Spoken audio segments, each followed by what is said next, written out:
You ever notice how the loudest men in a room are usually the ones trying to prove something?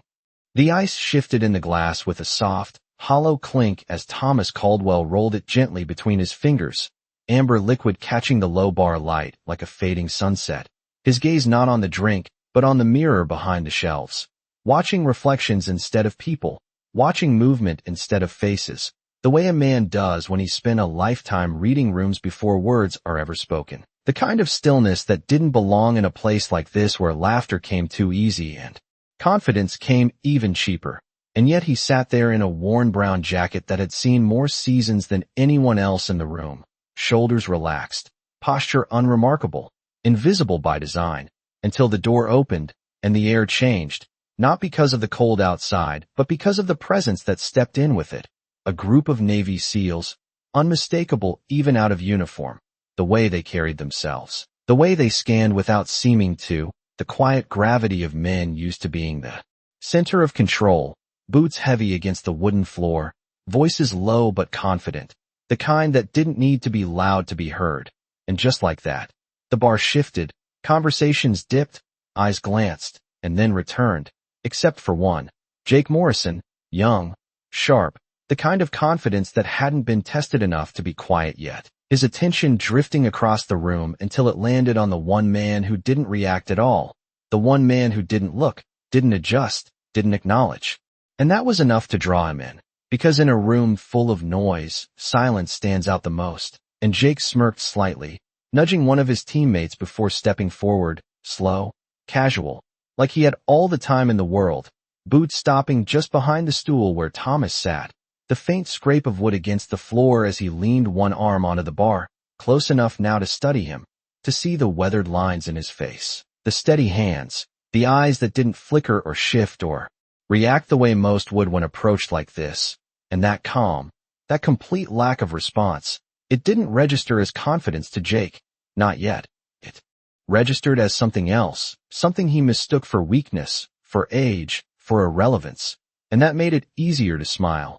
Easier to lean in just a little, voice light, almost amused. Hey, old man, you mind if I ask you something? The bartender, Lisa, paused mid-wipe, her cloth hovering just above the counter as her eyes flicked between them, something tightening in her chest without a clear reason why.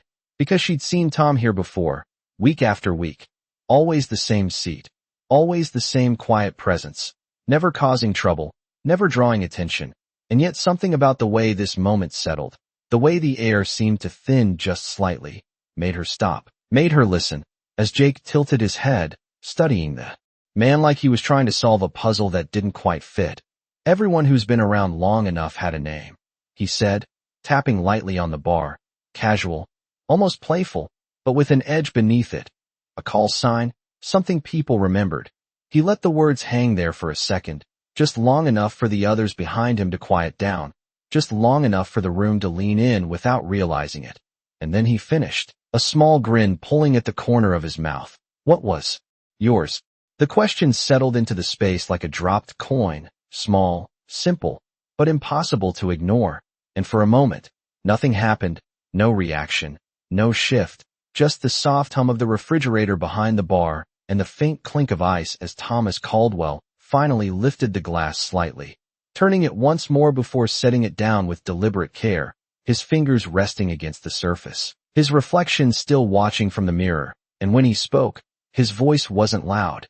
It didn't need to be. It carried in a way that didn't belong to volume but to weight, quiet, steady, and unmistakably certain. Reaper. The word did not echo. It did not rise. It simply settled. And yet the effect was immediate. Like a pressure shift no one could see, but everyone could feel. The faint hum of conversation at the far end of the bar thinning into something uncertain.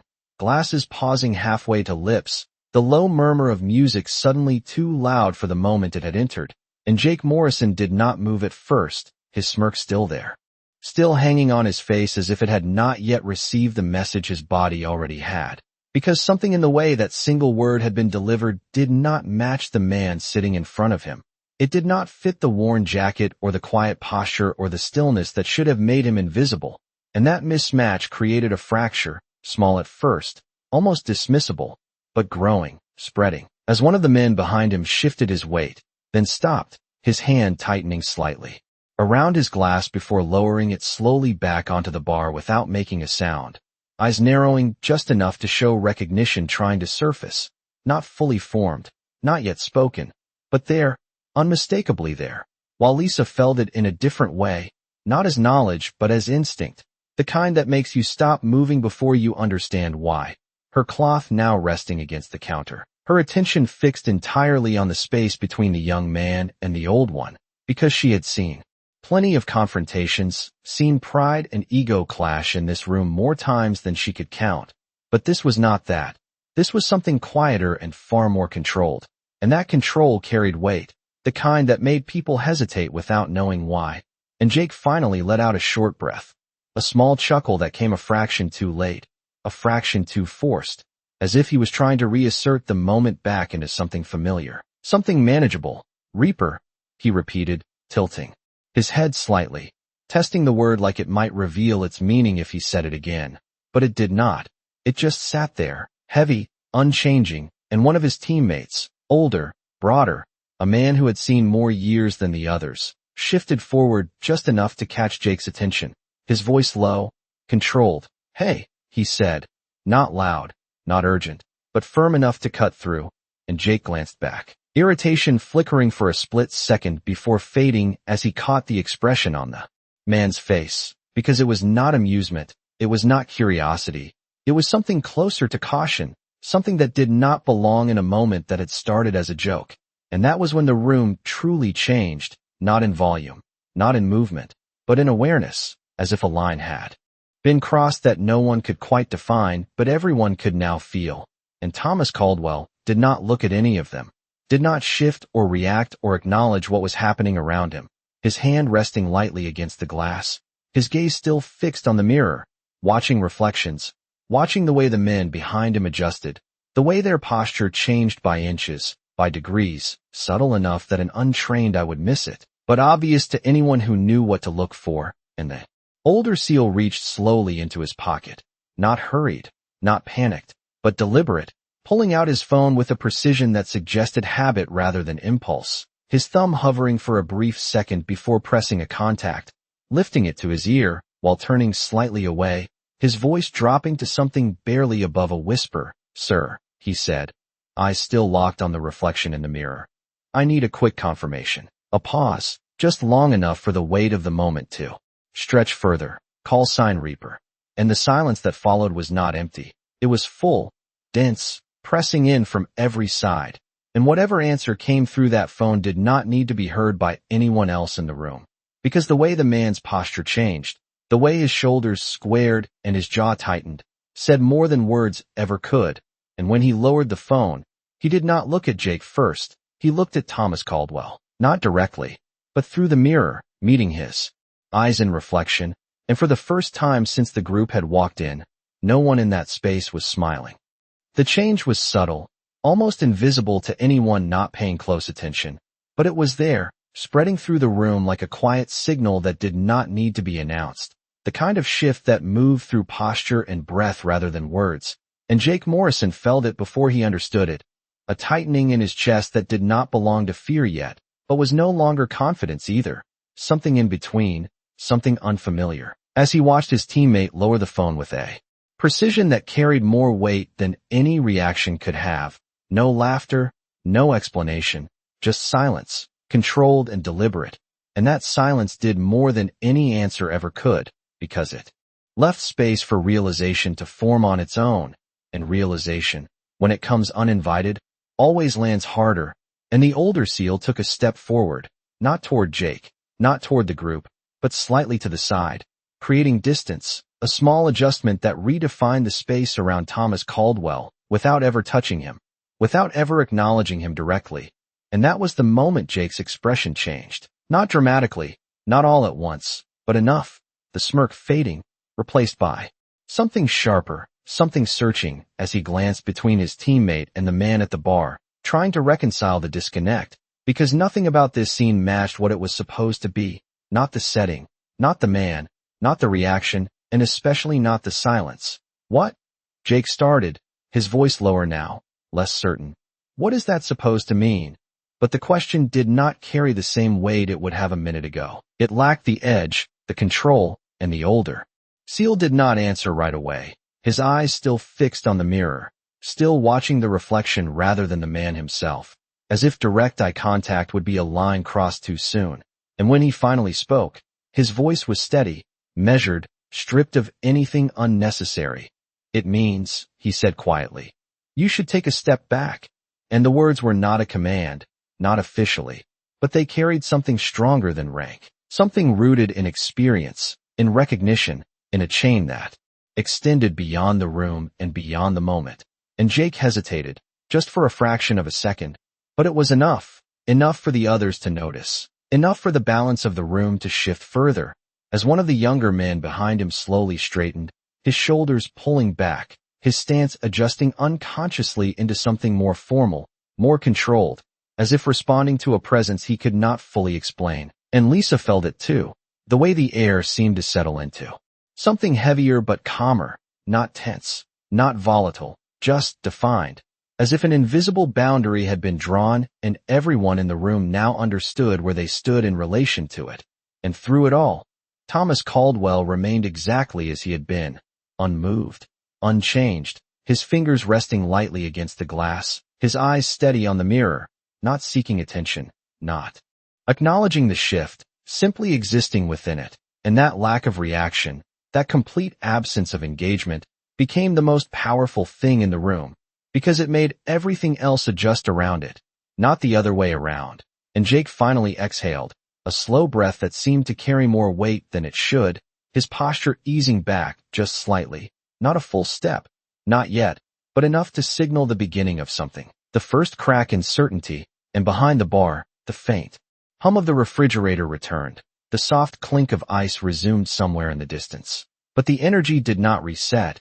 It did not return to what it had been, because once a room learns something it cannot unlearn, it never truly goes back, and the words still lingered there, unspoken now, but fully present, shaping every movement, every glance, every decision that followed, as if it had always been there, waiting for someone to finally say it out loud. Jake Morrison finally took that step back, not because he was told to, but because something in the room had already made the decision for him, something older than rank, older than training, something that lived in instinct and experience rather than instruction, and it showed in the way his boots shifted against the wooden floor, a small movement that carried more weight than anything he had said before, and the moment he did, the rest followed, not all at once, not dramatically, but in quiet adjustments, shoulders easing, stances recalibrating, conversations at the far end of the bar fading into careful silence as if no one wanted to interrupt whatever this had become, and the older seal lowered his gaze from the mirror just slightly, enough to acknowledge the shift without making it obvious, his voice coming again, softer this time, directed not at Jake, but at the space between them.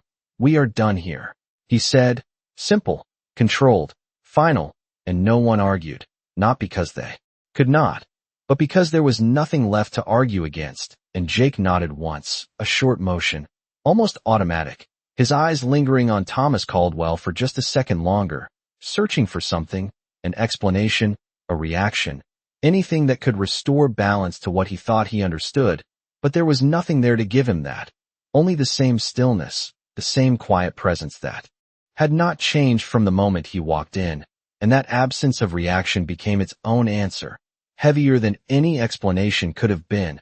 And behind the bar, Lisa exhaled slowly, not realizing she had been holding her breath, her hands moving again out of habit as she set a glass down and reached for another, though her attention never fully left the scene, because something about it felt unfinished, not in action, but in meaning, like a story that had just revealed its turning point, without yet explaining why it mattered. And the older seal took a step closer to Jake, leaning in just enough that only he could hear, his voice low, steady. You do not ask that name lightly, he said, each word measured, deliberate, and Jake swallowed, the motion small but visible, as the weight of what he had done settled in, not as fear, but as realization, the kind that reshapes how you see a moment after it has already passed. And he nodded again, slower this time, his posture straightening not out of defiance, but out of something closer to respect, though he did not fully understand why yet, and one by one, the group began to pull back, not turning their backs, not rushing, just creating space, the kind of space that acknowledges something without needing to define it. And through it all, Thomas Caldwell remained seated, his hand finally lifting the glass again, taking a small, measured sip, the ice shifting softly as he set it back down, his reflection steady in the mirror, watching without engaging, present without imposing. And as the room slowly began to breathe again, the bartender's radio crackled faintly in the background, a low static that cut through the quiet just enough to remind everyone that the world outside this moment still existed. But inside the bar, something had changed permanently, not in volume, not in structure, but in understanding. Because there are moments that do not announce themselves as important, they do not arrive with noise or spectacle. They arrive quietly, in a single word, in a single reaction, and they leave behind something heavier than they found. And as Jake finally turned away, his steps slower than before, more deliberate, he did not look back again, not because he did not want to, but because he already knew there was nothing more to see. And behind him, in the mirror, Thomas Caldwell's reflection remained exactly the same, unchanged, unmoved, as if the entire moment had passed through the room without ever needing him to acknowledge it at all. The door closed behind the last of the men with a soft click that seemed louder than it should have been, not because of the sound itself, but because of what it marked, the end of something unspoken. And for a moment no one moved, no one spoke, as if the room needed time to settle back into itself, to relearn how to exist without the weight that had just passed through it. And Lisa was the first to break that stillness, not with words but with motion, setting a glass under the tap, letting the steady stream fill it, the familiar routine grounding her in something normal again. Though her eyes kept drifting back to the man at the bar, to Thomas Caldwell, who had not changed in any visible way, who had not acknowledged the shift or the departure or the silence that had followed, as if none of it had required his attention at all, and that, more than anything, unsettled her, because she had seen men try to act calm before, had seen forced stillness, controlled posture, but this was different. This was natural, effortless, the kind of calm that did not need to be maintained because it had never been disturbed. And she finally spoke, her voice quieter than usual, not out of fear but out of respect for something she could not quite name. "You want another one?" she asked, nodding toward his glass, and Thomas glanced at it briefly before giving a small, almost imperceptible nod, sliding it forward just an inch, the movement precise, economical, and Lisa took it, refilling it with the same care she would use for any customer, though her hands were a little slower, more deliberate, as if she understood that this moment required it. And when she set it back down, she hesitated, just for a second, before asking, "That name, does it mean something?" The question hung there, not intrusive, not demanding, just curious, and Thomas did not answer right away, his fingers resting lightly against the side of the glass, the condensation forming a thin line beneath it as he considered the question, not whether to answer, but how much to say. And after a moment, he spoke, his voice the same as before, steady, grounded. "It means different things to different people," he said, and that was all. No elaboration, no story, just a statement that carried enough weight to end the question without dismissing it. And Lisa nodded slowly, accepting it for what it was, because she could tell that whatever that name held, it was not something that fit into a simple explanation. And across the room, one of the regulars shifted in his seat, leaning toward another, whispering something low, the kind of quiet conversation that spreads without being noticed, and the energy began to move again, not back to what it had been, but into something new, something more measured, more aware, as if everyone present had been given a glimpse of something they did not fully understand but could not ignore. And outside, a car passed slowly along the street, its headlights casting brief shadows through the front windows before disappearing again, a reminder that the world beyond the bar continued unchanged, unaware of what had just occurred inside. And Thomas lifted the glass once more, taking a slow sip, his eyes still on the mirror, still watching the reflections rather than the room itself. And for a brief moment, something shifted there, not in his posture, not in his expression, but in the depth behind his eyes, a flicker of memory that passed too quickly to define, gone as soon as it appeared, leaving only the same quiet presence behind. And Lisa noticed it. Not the memory itself, but the change, subtle as it was. And it made her realize something she had not considered before, that whatever that name meant, it was not just something others reacted to. It was something he carried, something that stayed with him long after the reactions had faded, and she stepped back slightly, giving him space without making it obvious, returning to her routine, wiping down the counter, adjusting bottles, letting the rhythm of the bar rebuild itself piece by piece. But even as the room found its balance again, the silence from earlier did not fully disappear. It remained underneath everything. A quiet reminder that sometimes the most powerful things are not the ones spoken loudly, but the ones that only need to be said once. The bar had found its rhythm again, but it was not the same rhythm as before. It moved slower, more deliberate, as if every sound had to pass through a filter of awareness before it was allowed to exist. The clink of glasses softer, conversations quieter, laughter restrained just enough to acknowledge that something had shifted and had not yet fully settled. And Lisa noticed it in the way people looked at the empty space near the door, not directly, not obviously, but in passing glances that carried questions they would not say out loud. And she returned to wiping the counter, her movements steady, practiced, but her mind still circling the moment that had just unfolded, trying to place it somewhere familiar and failing, because nothing about it had followed the usual pattern. There had been no escalation, no argument, no resolution in the way people expect, just a word, a reaction, and a silence that had done all the work. And across the bar, Thomas Caldwell remained where he was. The same posture, the same stillness, but now, the space around him felt defined, not by distance but by understanding, like an invisible boundary no one needed to see to respect. And he lifted the glass again, taking another slow sip, the ice shifting gently as it settled, the sound faint but clear in the quieter room.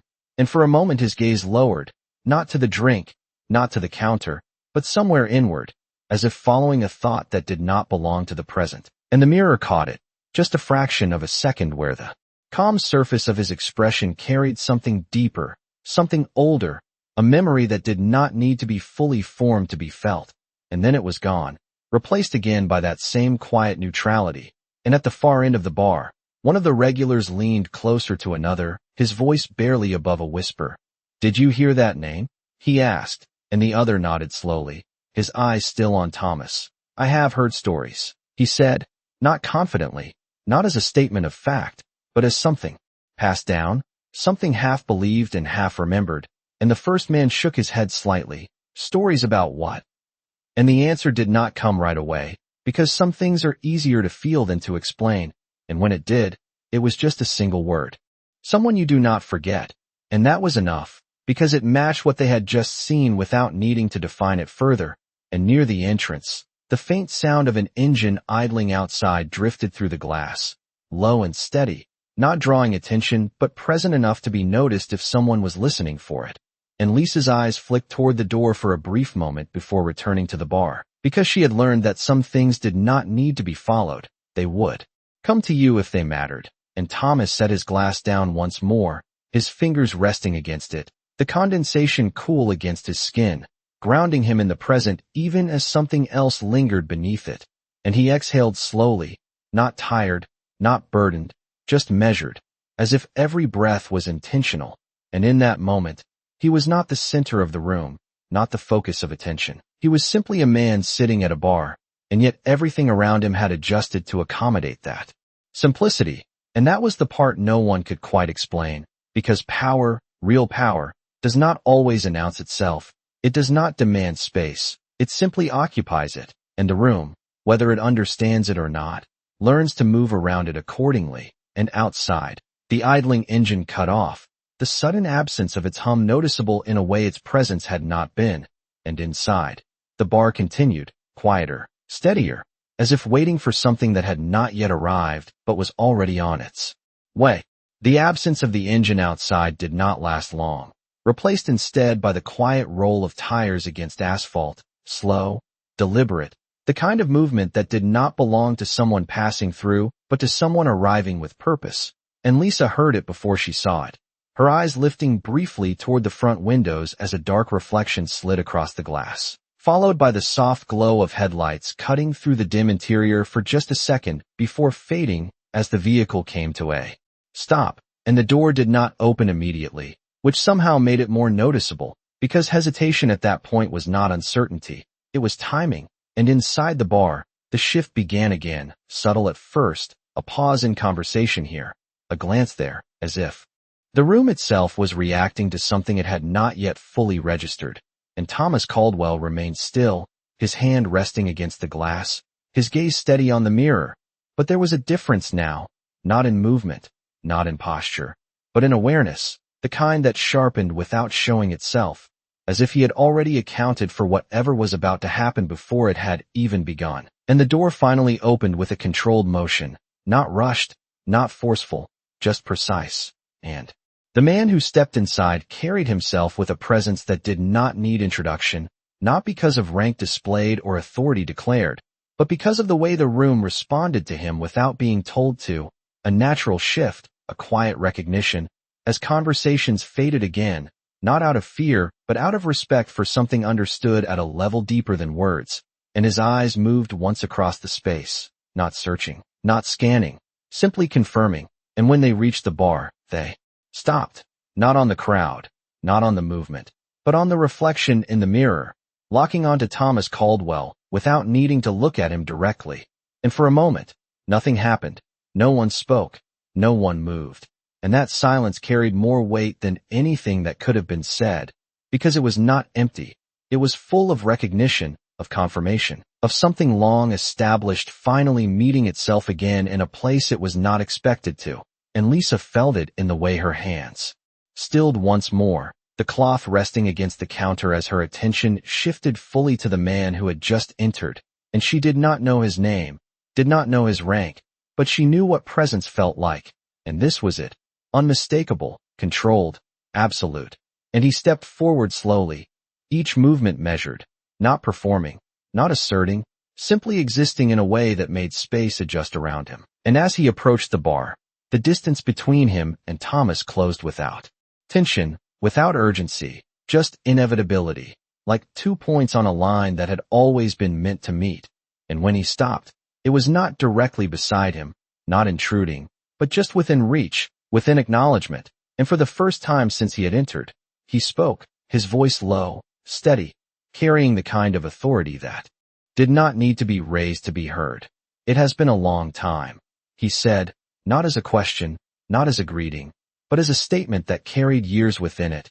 And Thomas did not turn immediately, did not react outwardly, but his fingers shifted slightly against the glass, a small movement, almost imperceptible, and in the mirror, his eyes met the man's reflection, calm, steady, unchanged, and after a moment, he answered, just as simply, just as controlled, "It has." And that was all, no elaboration, no explanation, just 2 words that carried enough weight to settle the entire room into silence once more, a silence that was no longer uncertain, no longer questioning, but absolute, because now, whatever doubt had remained had been replaced by something far more concrete, recognition confirmed not by reaction, but by presence itself.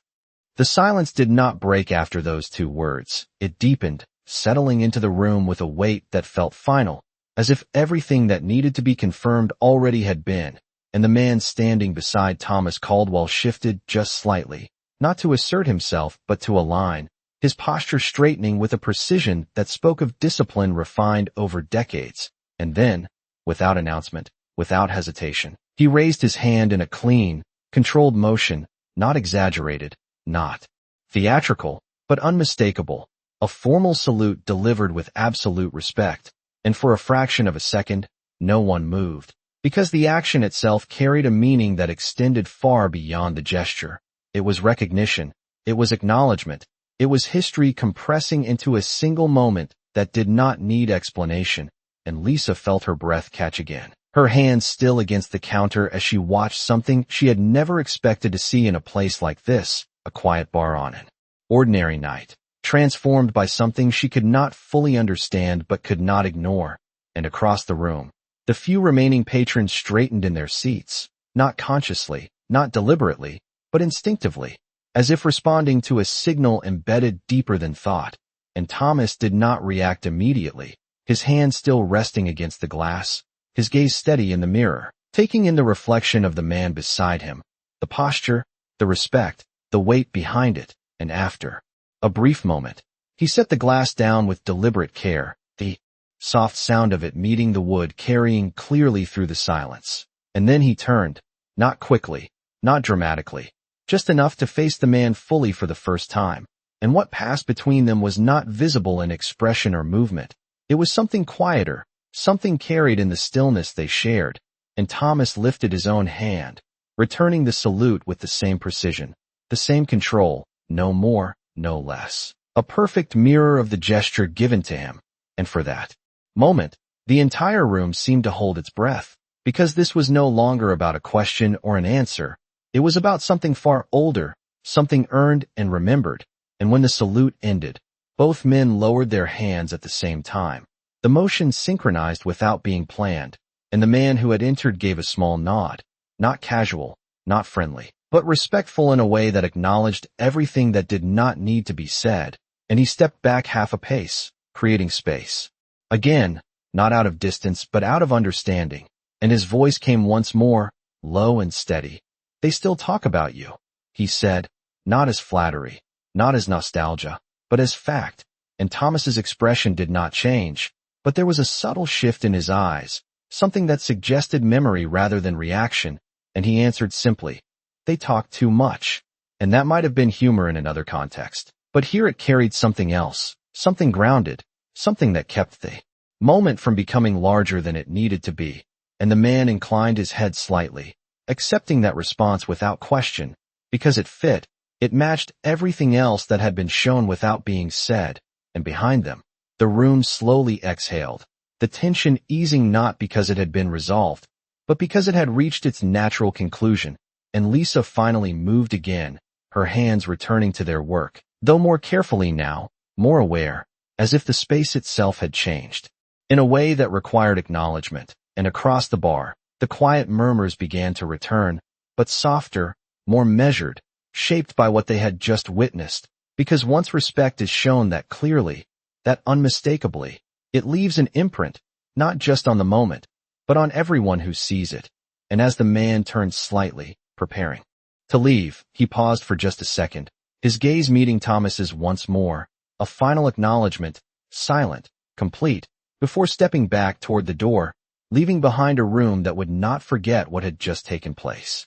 The door closed once more, softer this time, almost unnoticed compared to everything that had just passed, and the man who had entered was gone as quietly as he had arrived, leaving behind no announcement, no lingering presence, only the memory of what had been acknowledged. And for a moment, the room remained suspended in that awareness, as if no one wanted to be the first to return to something ordinary. And then, gradually, life resumed, but it did not reset. It adjusted. Conversations came back in low tones, movements stayed measured, and even the laughter, when it returned, carried a different weight, shaped by something unspoken but understood. And Lisa continued her work behind the bar, her hands steady now, her rhythm restored, but her eyes still drifted toward Thomas Caldwell from time to time, not out of curiosity anymore, but out of recognition, because whatever she had witnessed, she knew it was not something that happened often, and it would not be something she forgot. And Thomas himself did not change, not after the salute, not after the words, not after the room shifted around him and then settled again. He simply remained, as he had been from the beginning, a man at a bar with a glass in front of him, his posture relaxed, his presence quiet. And after a moment, he reached into his jacket pocket, pulling out a small, worn wallet, the leather softened by years of use, edges faded, corners rounded, and he opened it slowly, not searching, not hurried, just deliberate. And from inside, he took out a thin, folded photograph, old enough that the colors had softened with time, and he looked at it for a second, his expression unchanged, but something in his eyes deepened again, not heavy, not burdened, just present, as if the past was not something behind him, but something that existed alongside him, carried without needing to be shown. And then he folded it back carefully, returning it to the wallet, closing it with the same quiet precision. and placing it back into his pocket. And when he reached for his glass again, he did not drink right away. He simply held it, the cool surface grounding him in the moment. And across the room, one of the regulars shook his head slowly, still processing. "You think he knows who that was?" he whispered to the man beside him. And the answer came just as quietly. "I think it does not matter, because in the end, it was not about recognition from others. It was about something already established, something that did not need validation to exist." And Thomas finally took another sip, setting the glass down with a soft, familiar sound. And after a moment, he reached for a few bills, placing them on the counter. More than enough, not counted, not checked, just left there with quiet intention. And Lisa noticed, stepping closer. "You heading out?" she asked, her voice calm, respectful. And Thomas gave a small nod, sliding off the stool with the same ease he had sat down with. No strain, no hesitation, just a simple movement. And he adjusted his jacket slightly, not out of habit, but out of readiness. And as he turned toward the door, he paused for just a fraction of a second, his eyes lifting to the mirror one last time. Not checking, not searching, just acknowledging. And then he stepped forward, crossing the room without drawing attention, without needing it. And when he opened the door, the night air slipped in briefly, cool and quiet, before the door closed behind him, leaving the bar as it was, but not as it had been. Because something had been revealed, not loudly, not dramatically, but in a way that stayed, in a way that reshaped how the moment would be remembered. And as Lisa gathered the empty glass and wiped the counter clean, she found herself glancing once more at the door, not expecting it to open again, but understanding now that some people do not need to stay to be remembered, because respect, real respect, does not fade when the person leaves. It lingers, settles, and becomes part of the place itself. Quiet, steady, and impossible to ignore.